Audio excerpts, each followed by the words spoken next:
Video start करने से पहले मैं आपको बताना चाहती हूँ कि आप सभी की डिमांड पर हमने ज़ी के जितनी फ्लेम्स हैं और उसके अंदर डॉकी की लेवल्स किस हिसाब से डिवाइड की गई हैं, वो सब आपकी अपनी वेबसाइट मिस की एनीमे पर अपलोड कर दिया है और आप वहाँ से उसे पढ़ सकते हैं। जैसे कि लास्ट एपिसोड में हमने देखा कि हाओशन और बाकी सभी अब नीचे गिर गए थे और हाओशन बाकी सभी से अलग हो गया था। अब हम लिनजिन और चेरी को देखते हैं, जिनके ऊपर कई सारे वॉल्व डेमंस ने हमला कर दिया है। लिनजिन शील्ड क्रिएट करके उनसे बचने की कोशिश कर रहा है, लेकिन वो बहुत सारे वुल्व्स हैं और वो मिलकर एक कंबाइन अटैक करने लगते हैं और उनका अटैक लिनजिन की शील्ड को तोड़ने लगता है। इसलिए लिनजिन अपनी सीक्रेट टेक्निक यूज करने का डिसाइड करता है। वो आसमान में फायरवर्क्स छोड़ देता है, जिससे हाओशन उनको लोकेट कर पाए और उनको बचा पाए। ये देखकर चेरी चिढ़ जाती है कि तुम खुद कुछ नहीं कर सकते ना। हाओशन का तो पता नहीं, उस फायरवर्क्स को देखकर वहाँ और बीस्ट आ जाते हैं और वो सभी मिलकर फाइनली लिनजिन की शील्ड को तोड़ देते हैं और वो लिनजिन पर भी हमला करने ही वाले थे कि तभी हाओशन वहाँ आकर उन्हें बचा लेता है। हाओशन अकेला ही काफी सारे बीस्ट पर हमला कर देता है। वहाँ अब कायर भी आ जाती है, जो बीस्ट को मारने लगती है। ये सभी लेवल 4 के बीस्ट है। काफी सारे बीस्ट इन दोनों को देखकर भागने लगते हैं, लेकिन बाल हीलर वहाँ आ जाता है और उनको भागने का मौका नहीं देता।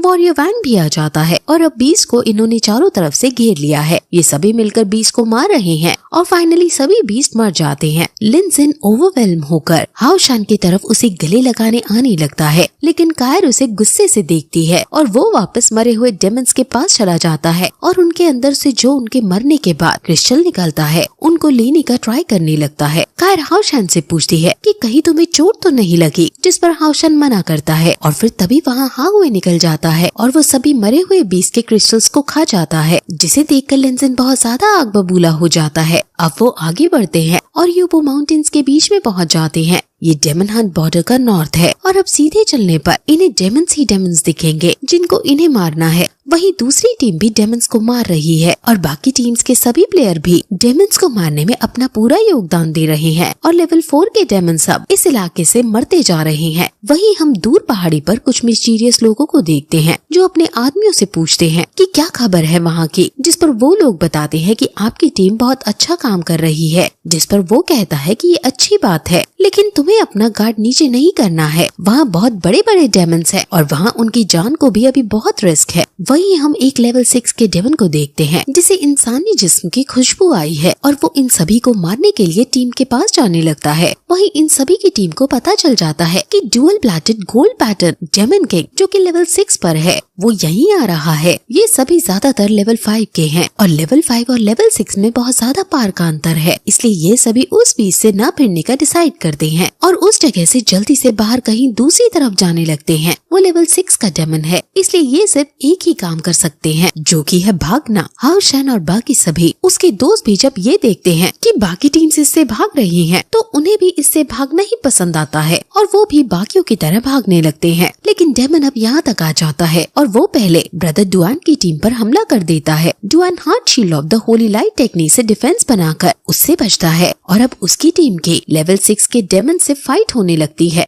उसके ऑरा को दूर से वो मिस्टीरियस मैन देख लेता है और तुरंत वो इस टीम को बचाने के लिए दौड़ता है। वहीं लड़ते लड़ते ब्रदर डुआन चट्टान से नीचे गिर जाता है और वहाँ उसे हाओशन बचा लेता है। डेमन तुरंत नीचे आता है और हाओशन पर हमला कर देता है और हाओशन उससे एब्सोल्यूट डिफेंस टेक्निक का यूज करके बचता है और फिर पीछे से कायर उस पर हमला कर देती है। हाओशन की पूरी टीम डेमन पर हमला कर देती है और क्योंकि पहले से डेमन घायल हो गया था और हाओशन की टीम डुआन की टीम से मजबूत थी, इसलिए वो इस डेमन पर भारी पड़ पाते हैं। चेरी भी इस बार ताकतवर बीस्ट को समन कर पाती है, जो उस डेमन के पसीने छोड़ देता है। डेमन को बहुत गुस्सा आ रहा है कि ये बच्चे उसे कैसे हरा पा रहे हैं, इसलिए वो अपने ताकतवर अटैक, जिसका नाम ब्लेड प्रिजन स्लेयर स्लैश है, उसका यूज कर देता है। लेकिन अब भी हाओशन उसके हर एक अटैक से कायर और अपनी टीम को बचा पा रहा है। वो मिस्टीरियस मैन भी यहाँ आ गया है और वो जब देखते हैं कि हाओशन अच्छे से मिस कायर को बचा पा रहे हैं, तो वो समझ जाते हैं कि हाओशन जैसा बचपन में था वैसा ही अब है और ये मिस कायर के लिए एकदम सही चॉइस है। इन मिस्टीरियस लोगों का कायर से कुछ लेना देना है। सभी इसके अटैक से बच गए थे, इसलिए ये आग बबूला हो जाता है और भागने लगता है। लेकिन वॉरियर वैंग उसे अपना स्लैप देकर मारती है, जिससे वो नीचे गिर जाता है और फिर हाओशन अपनी तलवार से मारने लगता है और फिर बाकी लोग भी उस पर हमला कर देते हैं, जिससे फाइनली वो डेमन जान से मर जाता है। ब्रदर डुआन हाओ शान को थैंक यू बोलकर कि वो इस मदद को हमेशा याद रखेगा कहकर चला जाता है। और अब सभी लोग रेस्ट करते हैं, हील करते हैं अपने टीममेट्स को और आगे बढ़ने लगते हैं। और धीरे धीरे वो एग्जॉर्सिज्म पास बॉर्डर के करीब जाने लगते हैं। लेकिन तभी वहाँ उनके मेंटर आते हैं जो उनको कहते हैं कि अगर तुम बॉर्डर तक 1 घंटे में नहीं पहुँचे तो तुम्हें डिस्बैंड कर दिया जाएगा। लेकिन क्योंकि तुमने एक डेमन 6 के डेमन को मार दिया है, इसलिए तुम सभी को 100 मेरिट पॉइंट्स दिए जाएंगे और तुम्हें डेमन हंट बॉर्डर पर प्लेन से पहुंचा दिया जाएगा। ये सुनकर सब खुश हो जाते हैं और सभी टीम्स प्लेन में बैठकर बॉर्डर की तरफ जाने लगते हैं। बॉर्डर को देखकर सब काफी हैरान हो जाते हैं क्योंकि ये बहुत बड़ी दीवार थी, लेकिन जहाँ कई सारे सैनिक हैं जो सिर्फ यही देख रहे हैं कि कोई डेमन इस बॉर्डर को क्रॉस न कर दे। इस बॉर्डर का नाम एक्सॉर्सिज्म ग्वान है। और जैसे ही ये लोग अपने अपने प्लेन से उतरकर अंदर जाने लगते हैं, वैसे ही वहाँ कई सारे उड़ने वाले घोड़े उनके पास आकर एक फॉर्मेशन में खड़े हो जाते हैं। वहाँ फिर तभी कमांडर इन चीफ, जिसको सेनापति भी कहते हैं, वो आते हैं और इन सभी नए लोगों को देखने लगते हैं।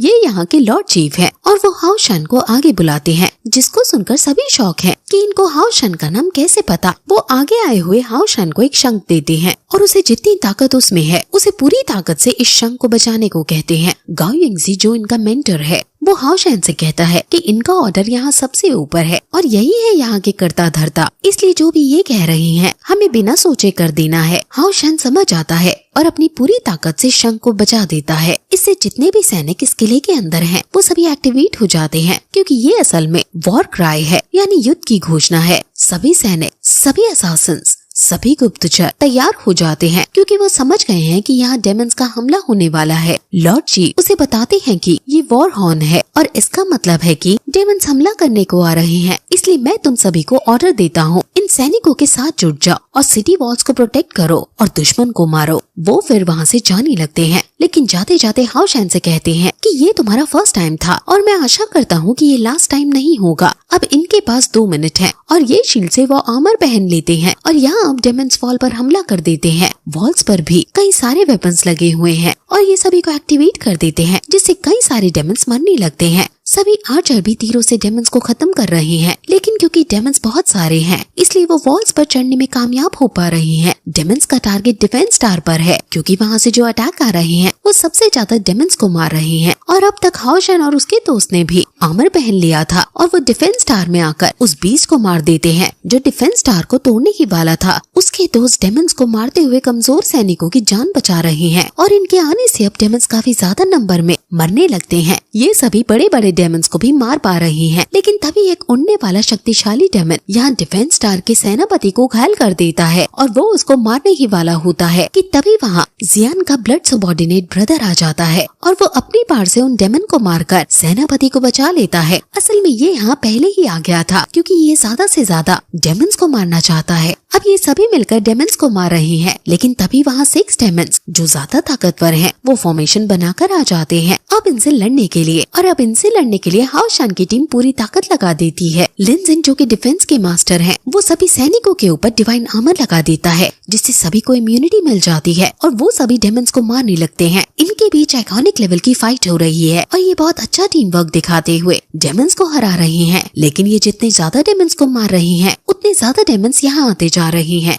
और ऐसा लग रहा है मानो इनको अपनी जान की कोई परवाह ही ना हो। और इसको देखकर इनको कुछ शक हो जाता है और तभी वहाँ गाओ यिंगजी आते हैं जो बताते हैं कि असल में इनका एक डेमन कमांडर है जो इन सभी को कमांड दे रहा है और वो वहाँ दूर बहुत सारे डेमन से प्रोटेक्टेड होकर बैठा है। अगर हमने उसे मार दिया तो पूरी डेमन आर्मी जो यहाँ मौजूद है वो कोलैप्स हो जाएगी। वो इन सभी डेमन्स का ब्रेन है और उनके कमांड पर लो लेवल डेमन क्लैन अपनी लाइफ यूं ही लुटा दे रही है। सीमा जुआन यानी बॉल्ट हीलर कहता है कि वो जहाँ भी हो हम उसके पास जाकर उसे मार देंगे। बाकी सभी टीम मेंबर्स भी एकदम तैयार हैं। गाओ यिंगजी टीम 1 और टीम 2 को तैयार करते हैं और कहते हैं कि तुम दोनों टीम वहाँ जाओगी और डेमन्स को मारोगी। जो भी टीम डेमन्स को मारेगी उसे एग्जॉसिस्ट की तरफ से स्पेशल रिवॉर्ड मिलेगा और इस ऑपरेशन में एग्जॉसिस्ट की टीम भी तुम्हें पूरा असिस्ट करेगी। वहीं लॉर्ड चीफ सभी मैजिशियंस की आर्मी को इकट्ठा करके इनका रास्ता साफ करवाते हैं और टीम 1 और टीम 2 एक साथ तैयार होकर वॉल से नीचे कूद जाती है और फिर यही ये पार्ट खत्म हो जाता है। गाइस, आप सभी की डिमांड पर हमने BTTH के अंदर ज़ी-एन की जितनी फ्लेम्स हैं उन सभी को एक्सप्लेन कर दिया है और साथ ही साथ उसमें हमने आने वाले एपिसोड के ट्रेलर को और ज़ी-एन की जर्नी की सभी पॉसिबिलिटीज को एक्सप्लेन किया है और आप उसको आपकी अपनी वेबसाइट मिस्की एनिमी पर जाकर पढ़ सकते हैं।